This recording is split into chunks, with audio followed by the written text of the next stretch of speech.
Welcome to Tantrum House Studio D. I'm Kevin Telp. And I'm Melissa Delp. Today we're looking at Wonderland.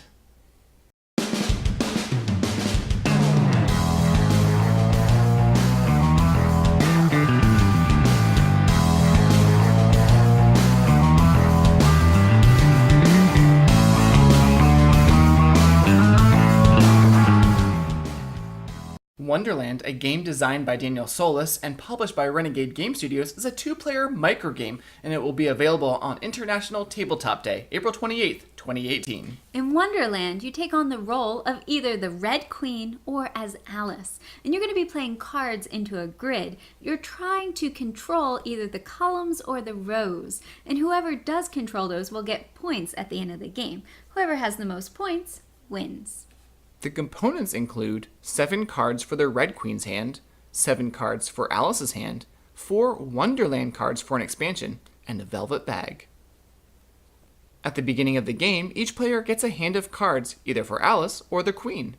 Both sets have the same numbers, 1 through 7, on them, but different illustrations. The icons on the cards are also in different positions, but we'll get to that in a minute. In turn order, starting with the Red Queen, players will lay cards face down to create the edge of a 3x3 grid. This is the arrival phase. Then comes the placement phase. In turn order, players place cards face up into the grid.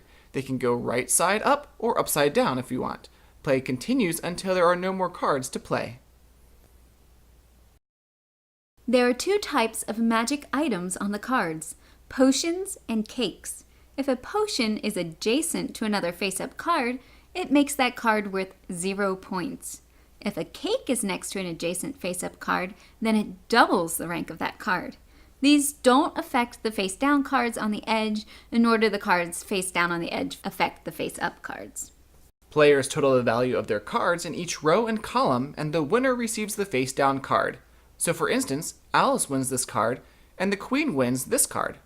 If there is a tie, no one gets the card. Whoever has the most points from the cards collected wins the game. So this is a quick 2-player game. The instructions actually suggest that you play it through twice, switching the characters and then adding your scores together for the total.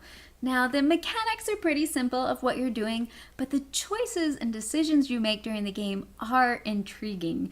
And it starts with, which cards do I lay face down, and which ones do I keep into my hand to play during the game? Yeah, should I try and lay those high-powered cards face down and try and win them?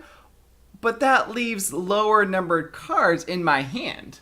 Right, and this game kind of reminds me a little bit of tic-tac-toe in a good sense, in that head-to-head aspect of sometimes you're playing aggressive and trying to win that column, and other times you're playing cards more defensively, trying to keep the other person from gaining the advantage.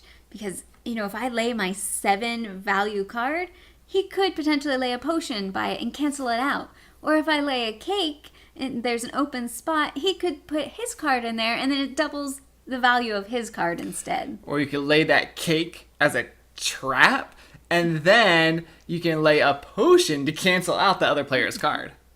Beth Sobel did a wonderful job on the illustrations. They really give off that whimsical Alice in Wonderland feel, and the 4-card expansion adds some more strategy to the game. If you play with the expansion, Alice picks one of the 4 Wonder cards after the arrival phase and will end up playing it in the empty grid spot at the end of the placement phase. So if you play Tuggly Wood, the card of the highest ranked in this row or column is doubled. This can affect the edge card, therefore doubling the point value of that row or column. This is cumulative with cake effects. Or the Tea Party. Ignore the magic item effects of any one card chosen by Alice, above, below, to the left, or to the right of the Tea Party. Or there's the White Rabbit. Swap the 2 edge cards from this row and column. And then the Maze. The player with the lowest total value in this row or column scores the edge card's points. So Wonderland is a quick game. It's also a small game. All the cards can fit into this bag right here. That's cool. So you can throw it into your purse, into a backpack, probably even into in your pocket maybe.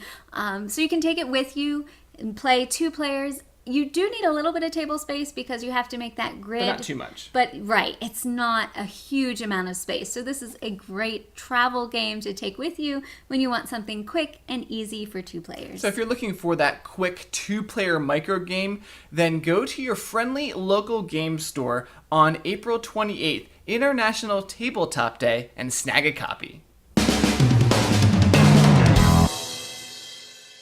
Published by Renegade Game Studios. Keep going. Renegade Game Studios is a 2-player micro game.